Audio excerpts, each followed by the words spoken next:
Switch it up, put the hip shit on the shelf. Cause the way the real wealth is being real with self.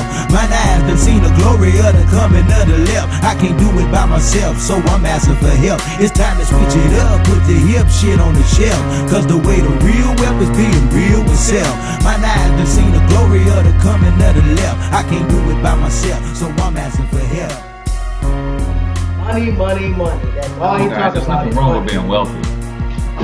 Like Kanye West says, having money is not everything, but not having it is. No, Deuteronomy 8:18 says God gives us the ability to create wealth. Money is the root to all. No, it's the love of money that's the root of all evil. I like money. Oh, kid. Yes, I do think about other things than money. I'm just trying to leave a legacy for my family. Money's not everything, but when you got it, you can do some cool stuff. And now, your host for Talking Money in the Morning, financial health mentor to the working class, Mr. H Cortez. Good morning, and welcome to Talking Money in the Morning Live with your main man, H Cortez, the one and only financial health mentor to the black community, everybody's favorite fatherpreneur, coming to you live and direct from the Black Wealth Movement Studios here in St. Louis, Missouri. Guys, if you are still sitting on the fence as it relates to the Black Wealth Movement, you want to go to www.blackwealthmovement2017.com to learn what this thing is all about. We are literally rebuilding the black community one family at a time. How do you do that? You have to have anybody who's talking about leading the black community and they're not talking about personal financial success. It's going to be tough for them to do anything with that movement. Black people are struggling financially, and I don't care what the causes are that are breaking down our communities. Unless I am personally financially successful, it's going to be hard for me to focus on helping out in the community. I often say that I don't really care about the fires that's going on in the community when my house is burning down. And that's what's happening. We have a lot of issues in the black community, but also there are a lot of issues within the singular black home for black people. And if we can't help them first put those fires out, get those things under control, it's going to be hard for them to unite and deal collectively with the problems in the community. So the Black Wealth Movement teaches wealth building principles in 5 core areas: entrepreneurship, tax minimization, debt elimination, credit education, and also asset accumulation. We want to get you personally, financially healthy, because we know that when we get you to a place where your cup runneth over, then that excess will spill into the community and we can do some greater things. So if you're serious, go to blackwealthmovement2017.com to learn more, or you can inbox me or text me the keyword phrase Black Wealth Movement to 314-874-6887. I'd be happy to share with you more about what it is that we're doing in the community and the company that we're partnering with to get the resources and the education that we need to understand the language of America. See, you guys think, or most people think, that the language in America is English. Most people think that the primary language in America is English. No, English is the second language in America. The primary language in America is capitalism. And if you don't understand capitalism, you will struggle here in America for every waking day. You have to be able to speak capitalism in this country if you are to thrive. So do me a huge favor. If you're checking this out on Periscope, go ahead and hit the little man in the corner so you can subscribe to the feed, and also go ahead and invite your followers on Twitter to come check us out. We're talking about stimulating the black economy. This is part 3 of a 3-part series. Same thing, you guys on YouTube. Go ahead and subscribe to the channel if you have not already, and then go ahead and copy the link to today's episode and wherever you like to share links. Go ahead and introduce this show to other people. We've got to start talking more about how to fix our problems. We know the media is going to beat us down with what's wrong in our communities. We've got to get to talking about what's right and taking action to make some of those things manifest. And you guys on Facebook, do me the same favor. Go ahead and share the stream if you have not already. And make sure that you turn on notifications so that you get notified every morning at 7 that we're... All right. Sorry about that, Facebook. I'm not sure. I'm on Wi-Fi in my house like I am every morning, so I'm not sure why it's tripping and flaking out. But if it does flake out, you guys know you can go to youtube.com/financial health mentor. We're streaming live over there, as well as on Periscope at Cortez Springer. But go ahead and share the stream out. Make sure that you turn on notifications so you get notified. And then the hearts and the likes and the thumbs up, that does mean something in the world of Facebook. So when you are doing that, and engaging with the show, the more engagement we have, the more people Facebook will push the show out to. So that is important. So if I say something that makes sense to you, do the likes and the hearts and the thumbs up and all that kind of stuff. So today we're talking about stimulating the black economy, part 3. We're talking about ownership, strategic partnership, and bartering. Ownership, strategic partnership, and bartering, guys. I don't know why our black business owners are not owning where they build their businesses, right? Our black business owners are the least likely to actually own where we are building. So how do I join the network, bruh? To network. Yeah, go to blackwealthmovement2017.com to learn more, but I would definitely get with you after the show as well, and we can chop it up, and I'll let you know what it's all about. So what we're talking about, ownership first. There's a lot of, we have black-owned restaurants, black-owned barbershops, black-owned this, black-owned that all over the country, but none of them are black owners of the buildings that they are sitting their establishments in. Very few actually own the buildings where their business is operating. And we have to start looking at ownership more seriously. Yes, sometimes it's easier to find a lease somewhere, but when you're leasing somewhere, you are building someone else's asset versus building your own, right? So if you're a black business owner, you're thinking about going into business, you're thinking about opening up your own shop, your own storefront, let's start thinking about and looking at ways that you can actually own the buildings versus leasing for 25 years. How many of you guys know things like barbershops and beauty salons and restaurants and stuff like that who've been leasing that space for 20 plus years? Put 20 plus in the comments if you know a black owned restaurant, shop owner, or salon that has been leasing their place for the last 20 years plus. Put 20 plus if you know at least one black owned restaurant, one black owned business that has been leasing for 20 plus years. See, we've got to come out of that situation, because that's how we continue to let more and more of our capital get out of our community, right? I know tons and tons and tons of barbershop owners, black-owned restaurants. In fact, I only know one black-owned restaurant that actually owns their building. They built it from scratch, right? They own the plot of land, then they built a building, and now they're running their restaurant, right? We know tons and tons of business owners that do not own the business, the structures that they operate their business. So that's the difference between being a business owner and being self-employed. Because when you're just a business owner, then when you're self-employed, you basically own a job. When you're self-employed, you basically own a job. But when you're a business owner, you start thinking about things like owning the building that you're in, right? And one of the things that you have to do is you have to think about, from a stimulating the black economy standpoint, if you lease the building and the building needs a new roof and you're not the owner of that building, you call the owner and said, hey, this place is leaking. Who gets that work? Who gets that contract to put the new roof on the building? Is it us, or is it likely the culture of the owner of the building going to get that work?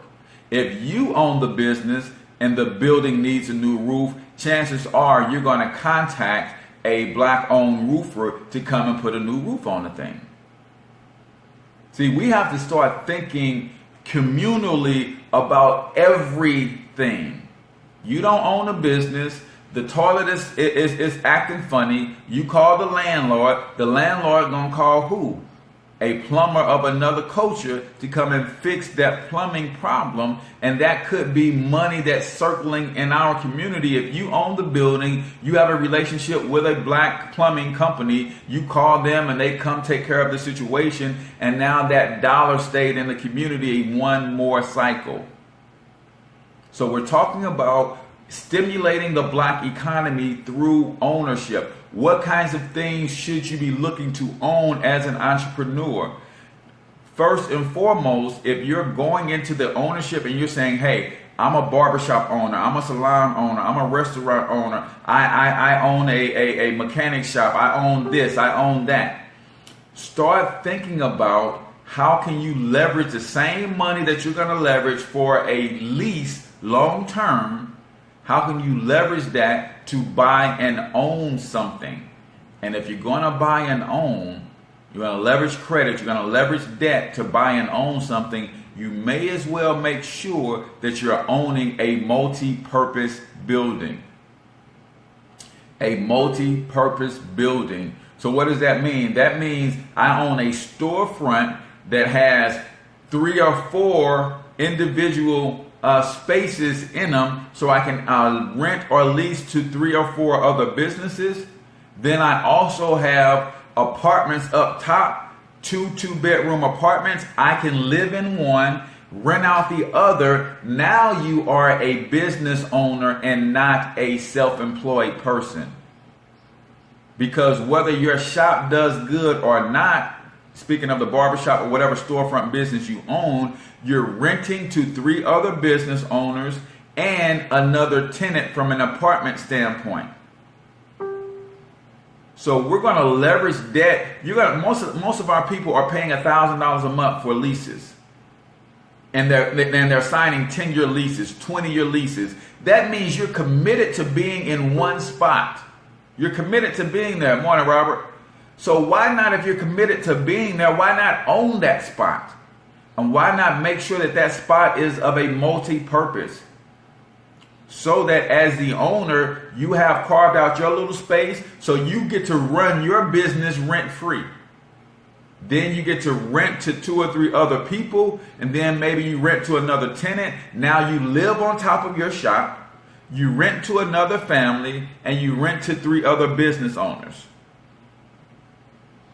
And now you operate your business rent-free. See, we've got to start looking at ownership very critically and how that can play into the piece of the puzzle. Now think about this: if you are a barber that's self-employed versus a barber that's a business owner. If you are a barber that's self-employed, you can only count the revenue that comes in off of your physical labor, your talent of cutting hair. If you are a business owner, on the other hand, now you count the revenue streams that comes into your shop, which is really cash flow positive because you don't have a lease to deal with because you get your shop rent free. But then you have 3 other rental units plus a residential rental unit. Now you have land, you have a building, you have passive cash flow there, and you have the actual physical structure as an asset. So you could be a barber worth $50,000 a year because that's what your talent says you're able to get. Or you could be a business owner who happens to cut hair worth $500,000 net worth because you own a business that generates passive cash flow.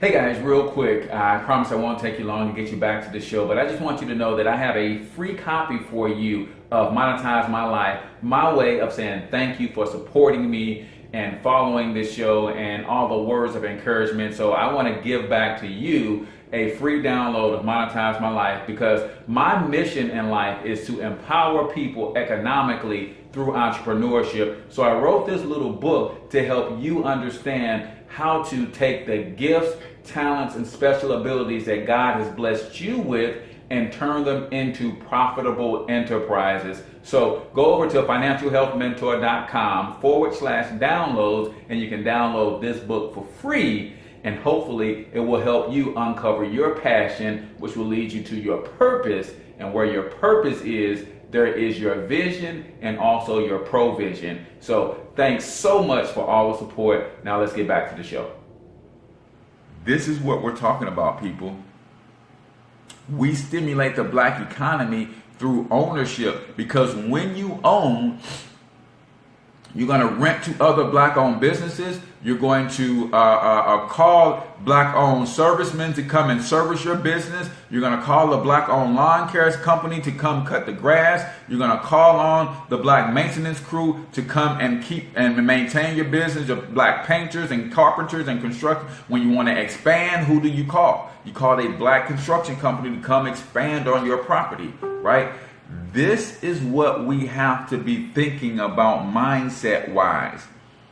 Yes, you can go into a long-term lease, but you can also go into a situation where you're owning that property.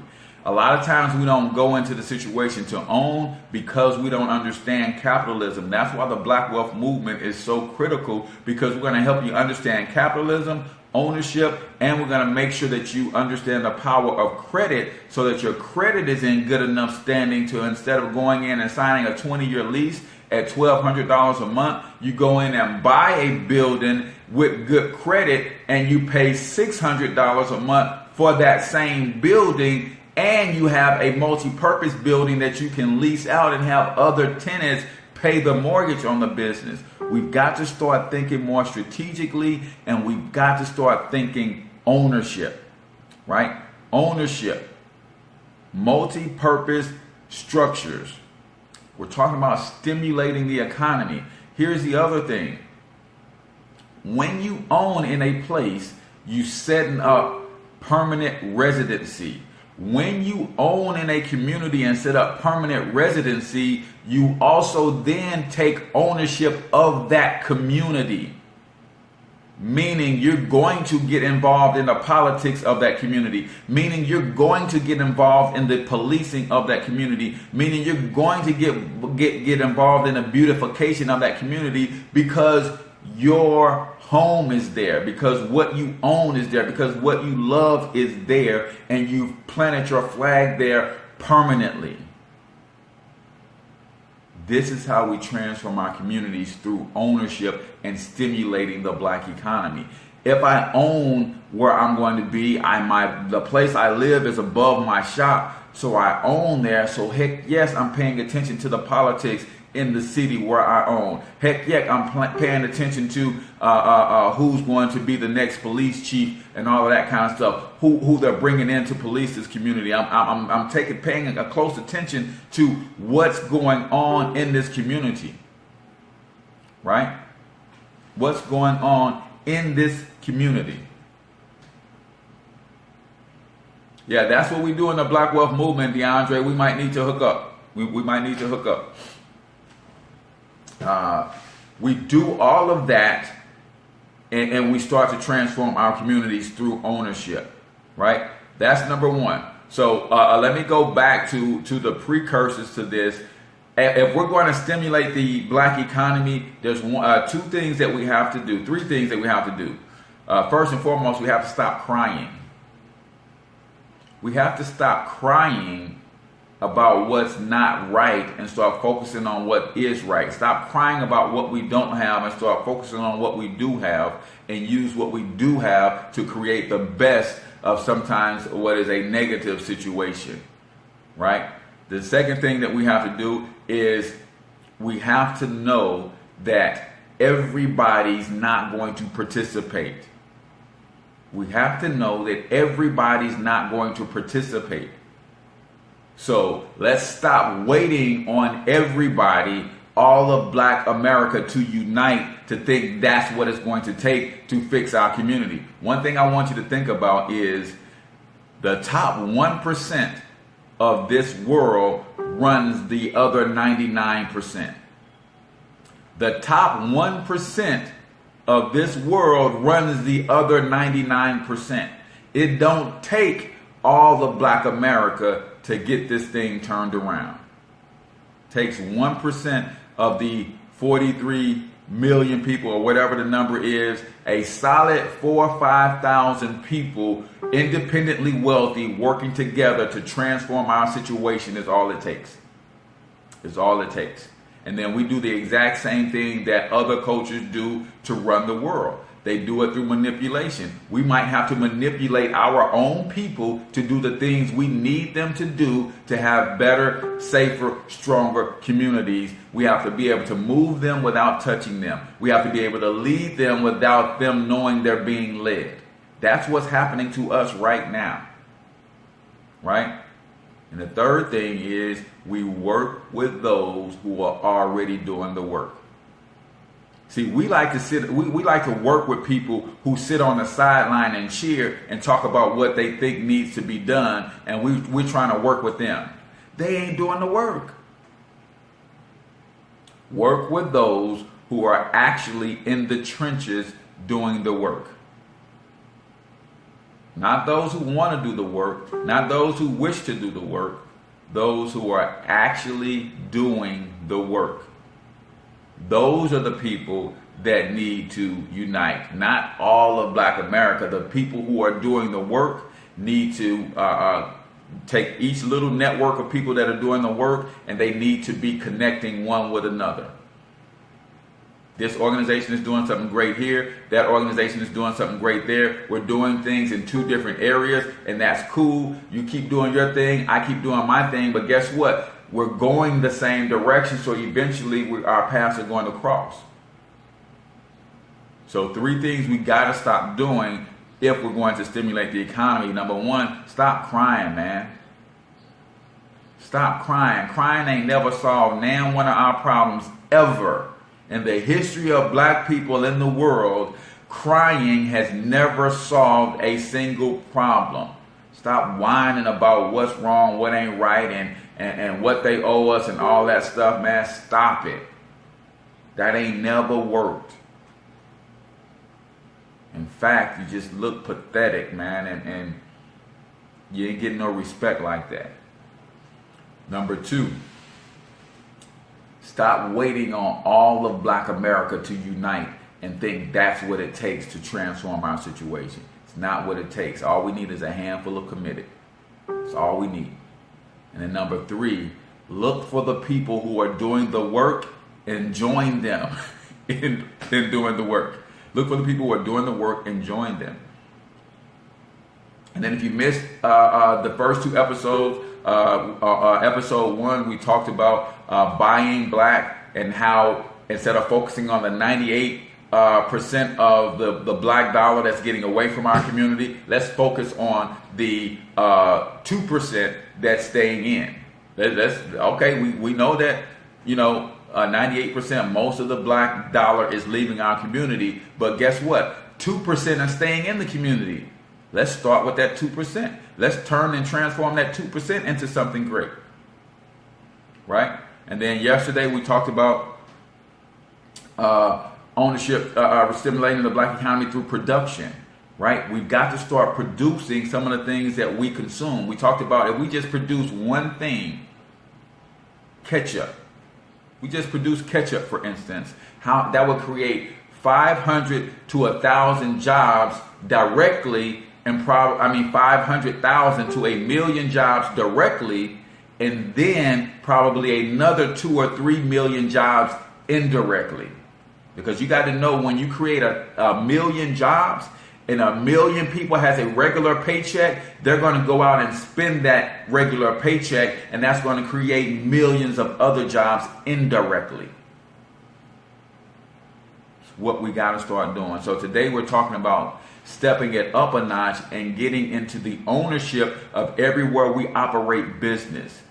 I'm not saying that if you're in a lease today, you break your lease today. But if you're in a lease and you got 5 years left in that lease, then that means you got 5 years to go strategically plot out a piece of land that you can buy, get yourself in order so you can get the capital that you need to build on that land, and you build a multi-purpose structure on that land that's going to allow you to operate your business, rent out to a couple other people in business, and if you have the capacity to put a couple rental units on top, why the heck not? Why the heck not? Because now, whether your business is booming or not, you still have cash flow and you still have an asset that you're going to be able to pass down to future generations. You have an asset that you can leverage and go buy another asset. That's the reason that Black people have the median net worth that we have. The lowest in amongst all other cultures is because we do not own anything. That's the reason a Black-owned construction company and a white-owned construction company, the difference in the net worth of the two owners is usually $1 million plus. Why? Because the other owner owns their equipment, they own the building and different structures, they own assets. Every time we go to do a job, we have to go and lease the Bobcat because we have not understood the value of owning assets instead of going to buy the Bobcat. So we own that asset. So they have $1 million worth of equipment that they own, and that adds to their net worth. So when they want to go and expand their business, they say, I have $1 million business as collateral, as an asset. Can you give me another $10 million to grow this infrastructure? So we got to understand ownership, asset accumulation. So if you are a Black entrepreneur and you're not in a business of your own yet, don't think about going to lease. Think about putting yourself in position in the next 2 years, 3 years, 4 years, 5 years, or whatever to go buy you a piece of land, buy you a multi-purpose property to put on that land, and you lease some of it out, put your establishment there, and now you have a business that is an asset, and then you have a separate rental business, property management business that is another asset, and then you have a physical structure that is a third asset. This is how we're going to stimulate the Black economy. And every time you need something done, you want to expand, you need to remodel, what do? You call a Black general contractor. Who is that Black general contractor going to call to do the electrical work? He's going to call Black electricians. Who is a Black general contractor going to call when he needs to do the plumbing work? He's going to contract with a Black plumbing company. Who is he going to call when he needs to get the roof tightened up? He's going to contract with a Black roofer.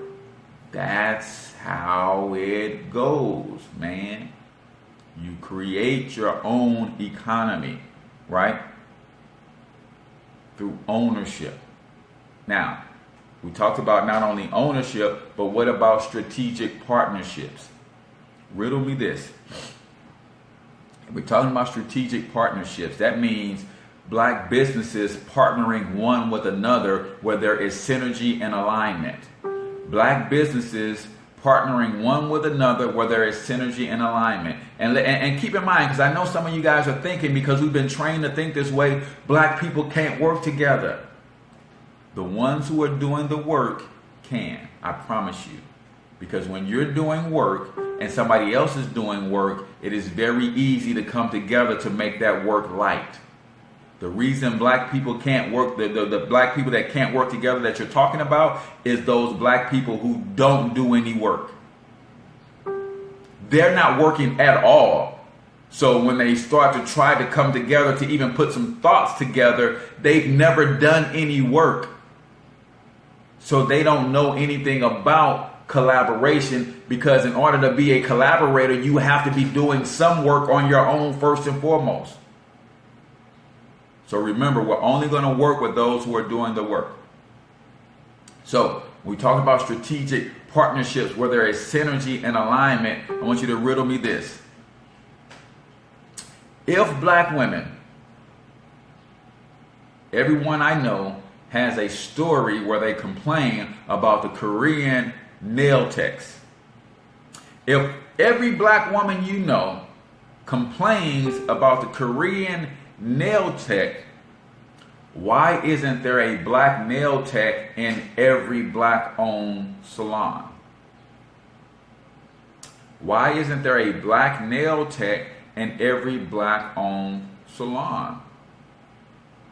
See, we've got to talk about strategic partnerships, strategic planning, long-term for multi-generational wealth building. If there are not enough black nail technicians for every black nail tech, we go back to what we talked about on Monday, is the blackboard approach. Why isn't inside every black salon there is a list of all of the black nail technicians in all of the cities? So if there isn't, there's just, right now there's probably just not enough black nail technicians, but black people have been getting their nails done for years. So when I go to a black nail salon, I should see on the blackboard, hey, here is a list of the 5 black nail techs in the St. Louis metropolitan area. And when my sisters fall out or they fall in and I'm doing their hair and they're talking about, hey, I got to go get my nails done, you point to the blackboard, pick one of those 5 and go get them done there. See, we're talking about strategic partnerships and stimulating the black economy by helping one another. Right? That is just one area where we could do that. You have your black salons. When I go into a black barbershop or a black black hair salon or a black nail salon, I should see a list of all the black-owned beauty supply stores in the St. Louis metropolitan area. And I can take it one step further. If you bring me your $800 weave for me to sew it into your hair, and you don't show me a receipt from the black-owned beauty supply company that you bought it from, go somewhere else and get your hair done. Huh?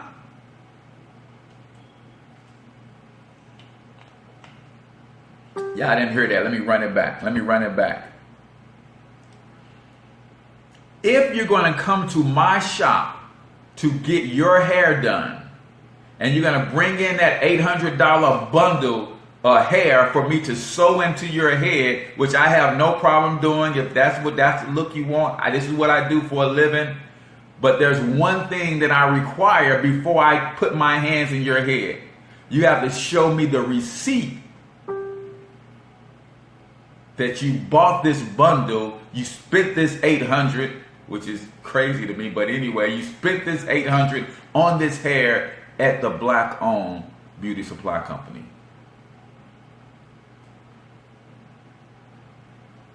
Huh?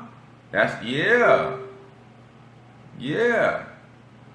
And because you showed me the receipt, I'm going to give you a discount because I know that you're about nation builders, and I'm trying to help anybody who's about nation building. So it normally costs you $400 for me to sew this stuff in your head. You bought this hair from a black-owned nail shop that I have, a black-owned beauty supply that I have a relationship with. I'm going to give you $100 off your sew-in today. I'm going to give you $100 off your sew-in today because you bought this from a black beauty supply. Yeah, Carvel, we got to start thinking, man. We got to start thinking. We got to bring consciousness. Yes, economic empowerment. Yes, we got to bring that back to the community, Robert. So we're talking about now strategic partnerships. So now the beauty salon has a partnership with a black-owned beauty supply company. And when I go to buy this $800 worth of hair, I'm showing you my membership card that I have with the black-owned salon that you have a partnership with, so you're going to give me 10% off my purchases because we're in partnership. I'm going to send, I do, if you're a black stylist, chances are you have 50 regular customers.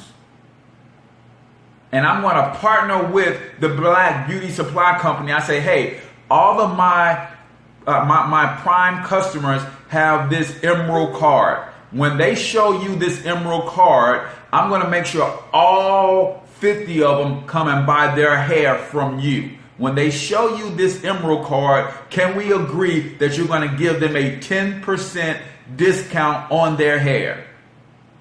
If you're willing to do that, you will have them as customers for life. And now I'm going to take it a step further. I'm going to have the 2 other stylists in my shop do the same thing. And we're going to run all of our traffic to you. How are you going to ensure that they're going to come and shop with me? Because when they show me the receipt that they shop with you, they're going to in turn get a discount on their hairstyle from me. But this only works. It's not going to work with everybody, but who is it going to work with? It's only going to work with those who are already doing the work. And that's how you form a network and a bond and a strategic partnership. We ain't playing around. See, I'm putting this out there so y'all can go and do it and implement it yourselves. But if y'all don't worry. I'll be a billionaire by 2027. So I'll be executing all this stuff on my own if I have to. Don't worry. Don't even worry. But if y'all want to take it and run with it, cool. Let's take it and run with it. How about this? Right? In all of our urban communities, there is a food desert. How many of you guys know? I want you to type in the chat, black restaurant. If you know a black restaurant with a ton of space, because they went and leased this big old space, they got dine-in seating, and nobody ever dines in there. We're talking about strategic partnerships here. If you know of a black-owned restaurant that has all of this seating for dine-in, but nobody ever dines in, meaning they're leasing space that they don't even use. Anybody know any black-owned restaurants like that? I got a dine-in restaurant, but all of my customers treat it like it's a takeout spot. So now I've got chairs stacked up on this and boxes all over here because nobody ever dines in. Nobody ever dines in. So I'm leasing space that nobody ever dines in. So now I'm paying for square footage that I'm not even using. How about this? In the urban community, we know that they're just food deserts. We know that there are food deserts. Why not in some of those black-owned restaurants that got all of that extra space? Yes, please share the show. If you just came on late, go ahead and share the stream. Why not take some of that extra space and maybe 2 or 3 days a week, you let a farmer come in and do a small a produce shop in that extra space. So you got a black-owned restaurant that's doing good business, takeout, nobody's dining in, so you're paying for that extra space. Why not lease that extra space to a small-owned farmer and have them come in and set up a little farmer's market on Friday, Saturday, and Sunday? Now, they're paying you to lease that space a couple days a week. That's going to help you with your lease, so you're creating a strategic partnership. Now you're adding value to the community because you're giving ease of access to quality, nutritious food to the community. And then as that partnership develops, you might want to start getting some of your fresh produce from that entity. Huh? This ain't rocket science, y'all.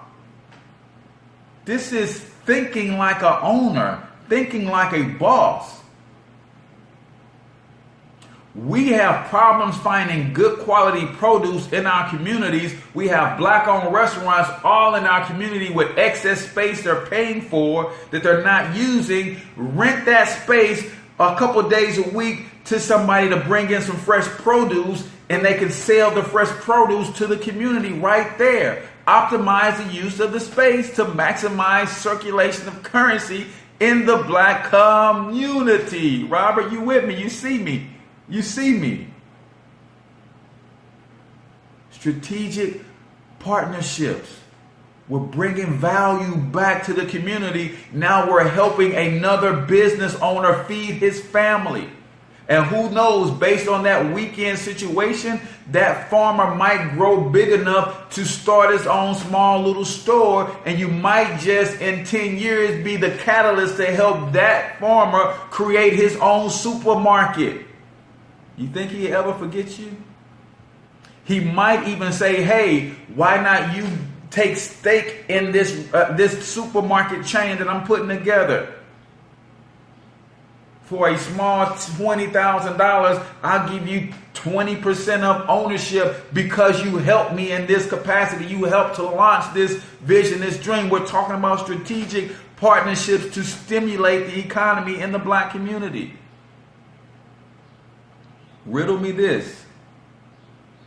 If all black-owned restaurants sell hamburgers, sell something with bread, why aren't they in partnership with the black-owned bakeries so that the black-owned bakeries can produce all of the buns and the breads and the muffins and the rolls,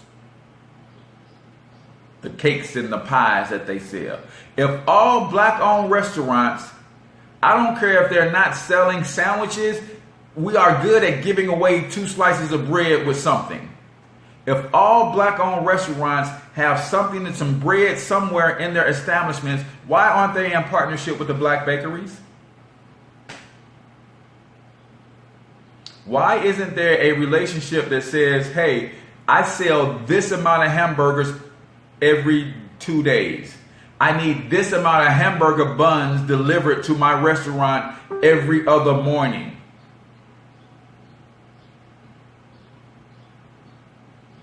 I'm a barbecue place, and every day I run through 40 loaves of bread because I give 2 loaves of bread out I give 2 slices of bread out for every sandwich or every meal.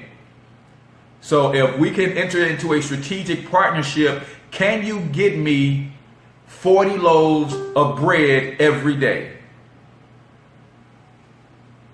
Can you get me 40 loaves of bread every day? And guess what? Now you can justify the higher price because you're not giving week-old Wonder Bread and Bunny Bread and all this. You've got fresh bread every day out of your restaurant because you strategically partner with a black bakery.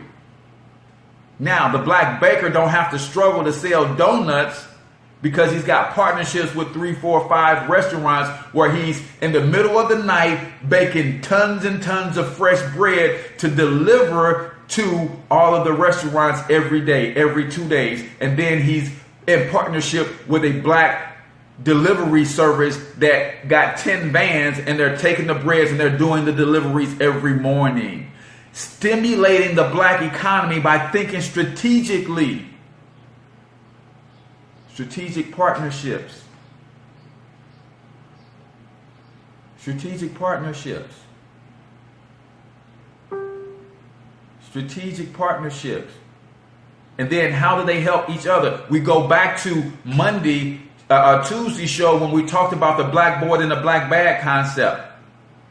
All over the black-owned restaurant where they're getting the bread, it says fresh bread daily from XYZ bakery, so that baker never has to spend any money on advertising.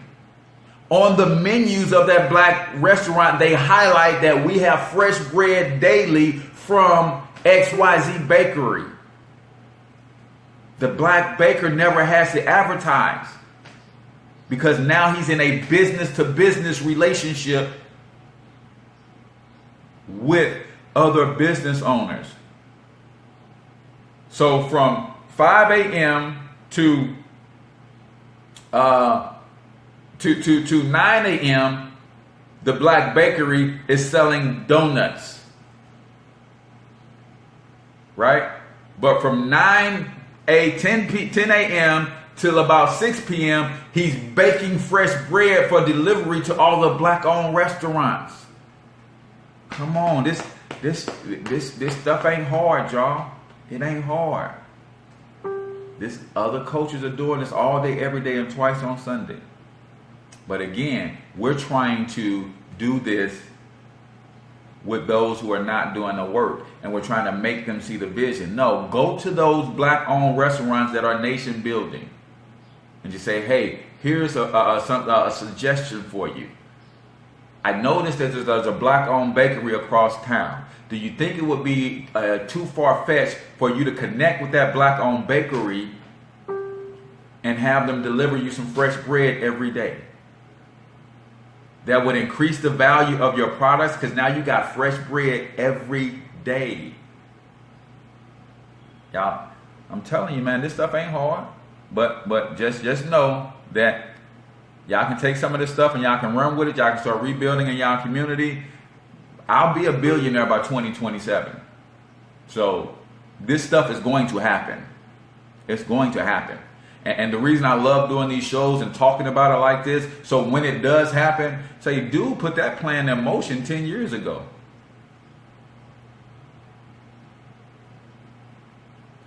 Clocking dollars 24/7.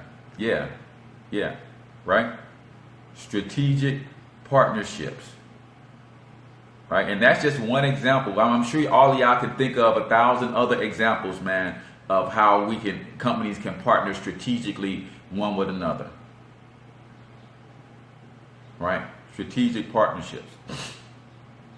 We can just do stuff like that, man, and that's what Mac. That's what we was talking about yesterday. Networking and the dollar cycling. See, when we don't produce anything, the dollar can't cycle but 1 or 2 times in our community.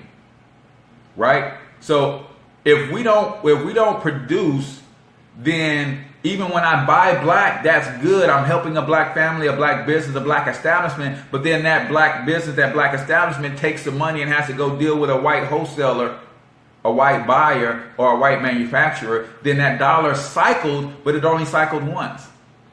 But if we start producing, so take that same scenario where the black baker, now he's a small black baker right now.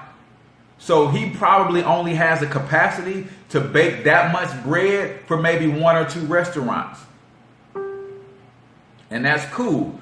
But as he's baking that much bread for those 1 or 2 restaurants, we have to make sure that we're encouraging him to source your wheat, your sugar, and all of your raw materials from black wholesalers. Now, we probably can't get black manufacturers and black buyers and black farmers yet, but that's where we have to go all the way up the chain to where everything that black baker needs to bake his bread to supply those black restaurants start with a black farmer.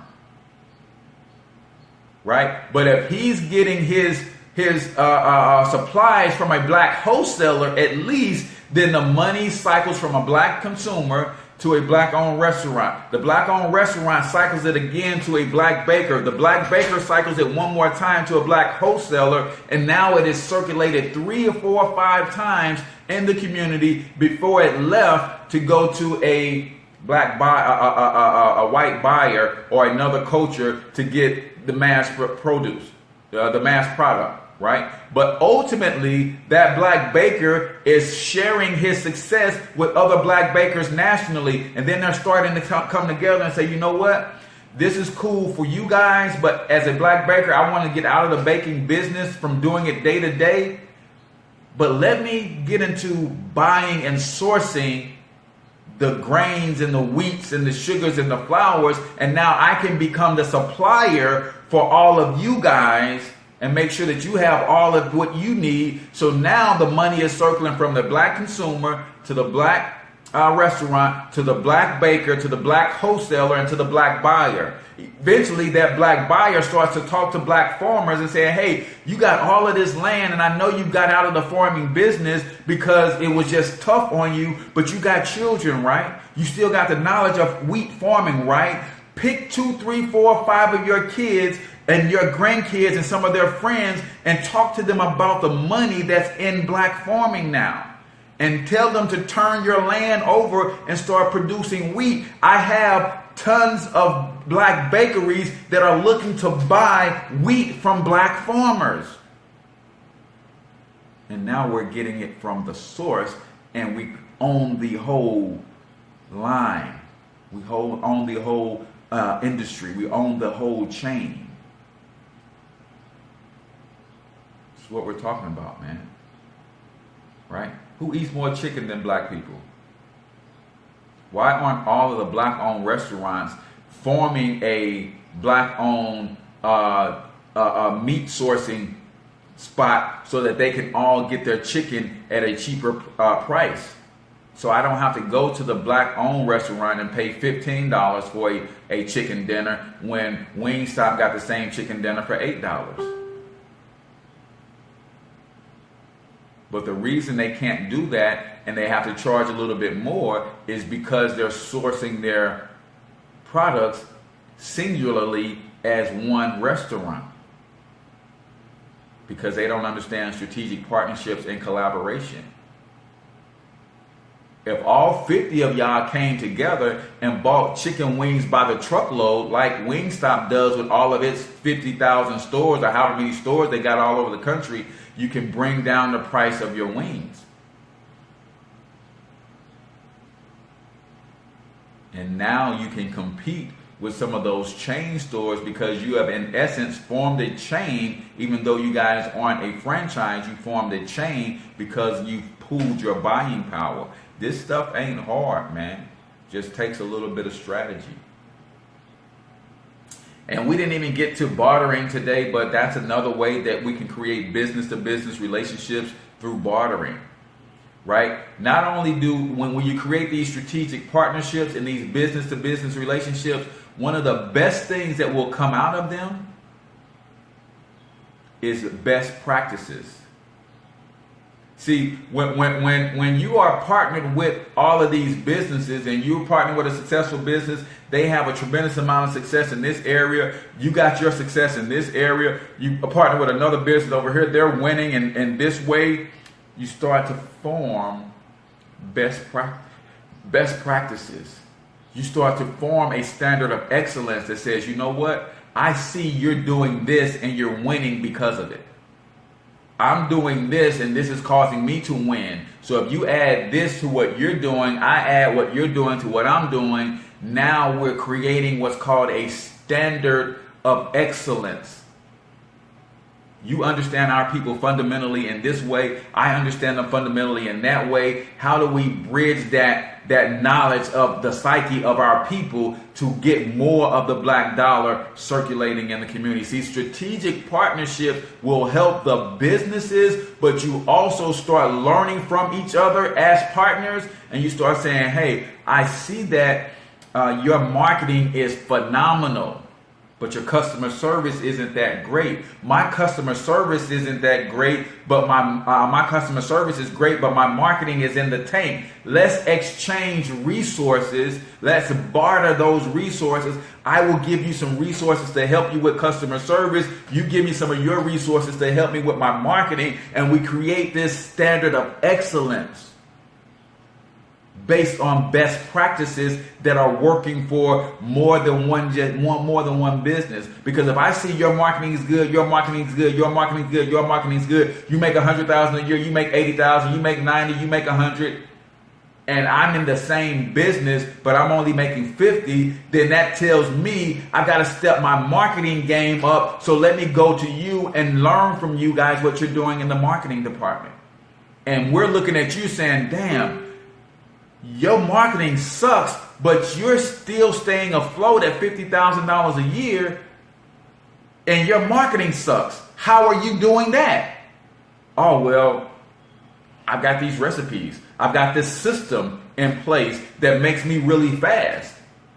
But if I add marketing with my speed, then I can probably be at the $100,000 level with you. Okay, well, teach us your system and we'll teach you our marketing. Huh? Did I say anything today that was hard for us to do? Did I lay out any complicated strategy?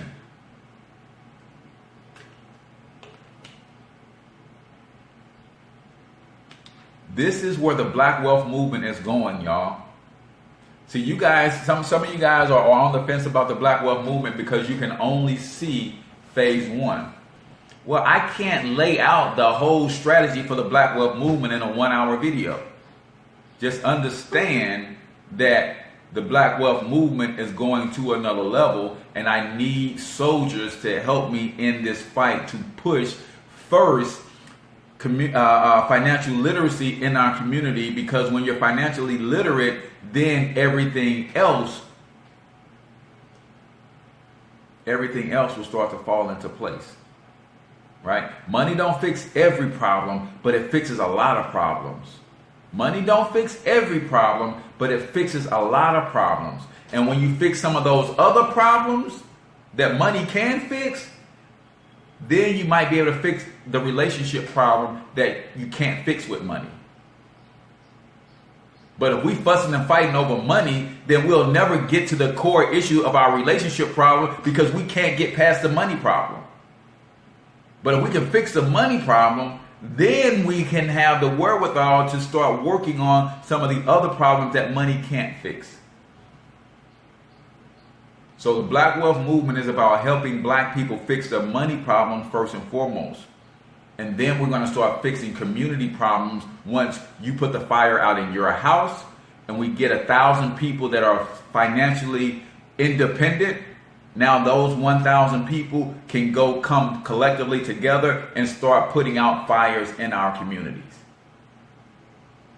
That's what this thing is all about. So the Black Wealth Movement is beyond you partnering with us and learning how to minimize your taxes, eliminate your debt, invest, fix your credit. Yeah, those are core. That's foundational. But when we get beyond the foundational stuff and you have your foundation solid, your legacy is intact because you got your investments, you're putting away money, and you're out of debt, you own your home, so that's an asset now. So we want to get you to that level. And then when you're independently wealthy and you have both money freedom and time freedom. See, there's a lot of black people who got money, but they don't have time to help deal with any of the issues in the community. And then there's all those conscious brothers and sisters who got all the time in the world, but they don't have any money, any financial resources to make any moves. So they're constantly in a state of fundraising or begging others to do what we should be doing ourselves. So we want to help those brothers and sisters who are conscious in our community develop their own financial resources. Now you don't got to wait on nobody to give you no donation to go make something happen in the community.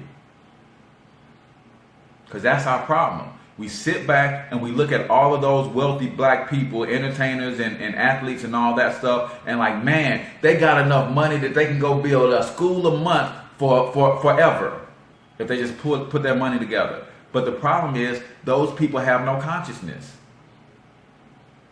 But then we have the people with all the consciousness in the world. They know all the history. They are well learned. They have strategies and ideas. They know what the problems are. They have solutions, but they don't have the capital resources to execute the solution. So the Black Wealth Movement is about getting those with consciousness to develop their own capital so we can move forward with the agendas that you have in place. That's why I got to be a billionaire. It's not a vain call to action for me, because I'm the type of dude that can go build me a mud hut and live off the land and be completely straight. But that don't do nothing for my people.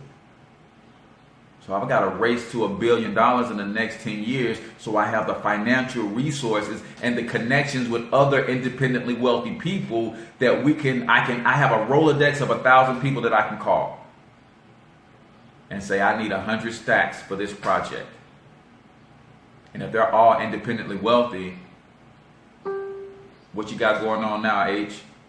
Hey man, I'm building a strip right in the heart of St. Louis City, right? I'm transforming Martin Luther King, and it runs for 6 miles from Wellston to downtown. I'm transforming that whole strip. I need 100 stacks from 1,000 people. I got you, bro. I got you. Give me one of those blocks. I got you. Let me buy a block. I got you. this is where we have to get to with the people who have the consciousness to make these sorts of moves. You've got to become independently wealthy. I'm not saying stop reading. I'm not saying stop studying history. I'm not saying stop digging into the Mecha Netra and all of that stuff. Fine, great. We're gonna need that, because when we start transforming the Martin Luther King boulevards in all of the cities, guess what's going up? The same thing that every other culture puts up. They put up their language. I can go right on Olive Boulevard in St. Louis, Missouri, and they have about a 2-mile stretch, and you don't see nothing but Japanese, Chinese, and Korean writing on all the buildings. So how cool would it be for you to ride up Martin Luther King Boulevard in every major city in this country, and you see pyramids, you see hieroglyphs, you see the flags of the greats, the red, black, and green, the Marcus Garveys, the Douglases, the all of our legends and our ancestors. How cool would that be, man? So that when other cultures come into our community, they know they're in our community. What's the calling card for our community right now? Dilapidation. How do you know you're in the hood right now? Churches and liquor stores on every corner. Pawn shops all over the place. Huh? Yeah, that stuff gonna change. And I'm trying to build an army of people that's conscious enough to help change it. And that's what the Black Wealth Movement is all about. And if that's you, text the phrase Black Wealth Movement to 314-874-6887 and bring your talents to connect with the collection of talent that we already have, and we're going to change the world. I'm your man, H Cortez, the one and only financial health mentor to the black community. Until I talk to you guys next time, I want you to get your money up, because you absolutely can do it. Peace out, y'all.